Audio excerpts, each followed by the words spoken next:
میں تو اپنے دوستوں کو کہا کرتا ہوں کہ جب بچوں کو خرچی کے پیسے دیں تو اس وقت ہی ان کو تھوڑے سے زیادہ دیں اور ان کو کہیں کہ یہ کسی اپنے کمزور دوست کو دینا، راستے کے اندر کوئی سائل ہوا تو اس کو دینا، اور وہ بھی ان کی عزت نفس کا خیال رکھتے ہوئے۔ یہ جو نمائش کا جذبہ پیدا ہو گیا اور یہ جو سیلفی کا زمانہ آیا، اور اس نے تو رہی صحیح کسر ہی نکال دی۔ وہ کسی زمانے میں کہتے تھے نیکی کر دریا میں ڈال، اور پھر وہ زمانہ آیا کہ نیکی کر اخبار میں ڈال، اور اب نیکی کر فیس بک پہ ڈال۔ اب تو وہ تقوی، وہ جو للہیت، وہ تو ختم ہوتی چلی جا رہی ہے۔ آج کل وہ اجتماعی شادیوں کا ایک رواج پیدا ہوا۔ ایک دفعہ مجبور ہو کے مجھے کہیں جانا بھی پڑا، تو وہ میرا پہلا اور آخری موقع تھا۔ تو میں نے وہاں کہا کہ آپ نے مجھے جس مقصد کے لیے بلایا ہے، میں اچھائی کے کاموں کی تحسین کرتا ہوں، لیکن یہ منظر آپ کا مجھے اچھا اس لیے نہیں لگا کہ زندگی میں 3 مرحلے ہر شخص پہ آتے ہیں جب وہ مہمان خصوصی ہوتا ہے۔ جب وہ پیدا ہوتا ہے، کالا کلوٹا بھی کیوں نہ ہو، سارے اسے دیکھنے آتے ہیں۔ جب وہ عروسی کا جوڑا پہنتا ہے، چاہے مرد ہے چاہے عورت، تو اس وقت بھی سارے لوگوں کی نگاہ کا مرکز ہوتا ہے۔ اور تیسرا، جب سفید کفن اوڑھ کے آخری منزل کی طرف چلتا ہے تو سارا شہر کہتا ہے چلو اس کا منہ دیکھائیں۔ بلکہ اس کا یہ پروٹوکول ہے کہ امام کعبہ بھی ہو تو وہ پیچھے کھڑا ہوگا، اس کے جنازے کو آگے رکھا جائے گا۔ یہ اس کا اعزاز ہے، یہ اس کی تکریم ہے۔ وقت کا غوث بھی ہو تو وہ بھی پیچھے کھڑا ہوگا، اس کا جنازہ آگے رکھا جائے گا۔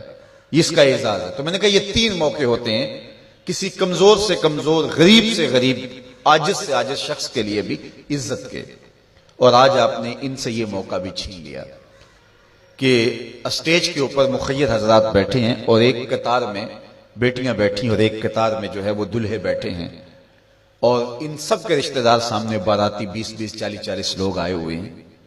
تو ان سب کی غربت کا ہم عملاً مذاق اڑا رہے ہیں۔ آج یہاں میں کسی کے چہرے کے اوپر خوشی نہیں دیکھ رہا۔ اگر مسکراہٹ ہے تو وہ مصنوعی مسکراہٹ ہے۔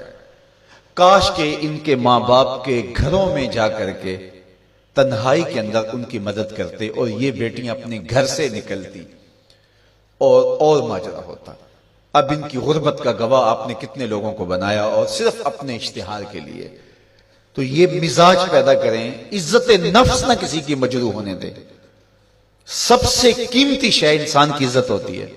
کبھی آپ نے دیکھا ہو بارش پڑی ہو اور کیچڑ ہو اور کوئی بندہ پھسل کے گر جائے تو وہ بعد میں دیکھتا ہے کہ مجھے چوٹ آئی ہے کہ نہیں، پہلے یہ دیکھتا مجھے کسی نے دیکھا تو نہیں۔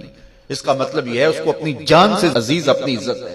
تو مت کسی کی عزت پہ انگلی اٹھائیں، مت کسی کی تذلیل کا سبب بنے، مت کسی کی رسوائی کا ذریعہ بنے۔ لوگوں کو عزت دیں۔ جب تک غلامی موجود رہی، حضور نے فرمایا کہ جو خود کھاتے اسے کھلاؤ، جو خود پہنتے اسے پہناؤ۔ وہ تمہارے بھائی لگتے ہیں، ان کے ساتھ حسن سلوک کرو۔ جبکہ وہ آقا کا جوتا بغیر اذن کے چھو لیتے تھے تو آقا اس پہ بھی کوڑے مارتا تھا، لیکن میرے حضور علیہ الصلوۃ والسلام معراج سے واپس پلٹتے اور کہا بلال تو کون سا نیک عمل کرتا ہے، میں نے جنت میں تیرے قدموں کی آہٹ سنی ہے۔ کیا خیال ہے، ایک جملے نے دور غلامی کی ساری تھکن اتارنے دی ہوگی اور غلام فرش اٹھ کے فراز عرش پہ نہیں پہنچ گیا ہوگا؟ یہ عزت دی ہے۔ علامہ اقبال علیہ رحمہ نے وہ جو ابو جہل کا کعبے کے پردے کو پکڑ کے زاروں کے تار رونا ہے اور حضور کے خلاف رب سے شکایت کرنا ہے، وہ لکھا ہے۔ تو اس میں جو شکایتیں لگاتا ہے ابو جہل کعبے کے غلاف کو پکڑ کے، تو اس میں ایک شکایت یہ لگاتا ہے کہ از محمد سینہ ما زار زار، ہمارا سینہ بڑا دکھی ہو گیا ہے، اس شخص نے تو ہمارے نظم کو خراب کر دیا ہے۔ با غلام خیش بر یکخان نشست، یہ جو دین لے کر آیا ہے اس دین کے اندر یہ سبق ہے کہ غلام اور آقا ایک دسترخوان پہ بیٹھیں گے، اور اگر غلام اور آقا ایک دسترخوان پہ بیٹھ جاتے ہیں تو پھر کہاں گیا ہمارا قریش کا سردار ہونا؟ تو یہ تو ہمارا سب سسٹم تلپٹ ہو جائے گا۔ لیکن میرے حضور یہ دین لے کر آئے تھے، انسان کی بنیادی عزت کو بحال کرنا تھا۔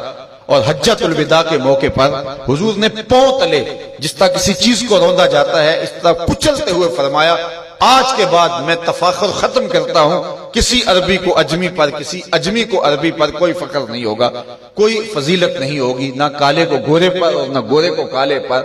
فضیلت کا معیار کیا ہے؟ ان اکرمکم عند اللہ اتقاکم، جو متقی ہوگا اللہ کے نزدیک وہی عزت والا ہوگا۔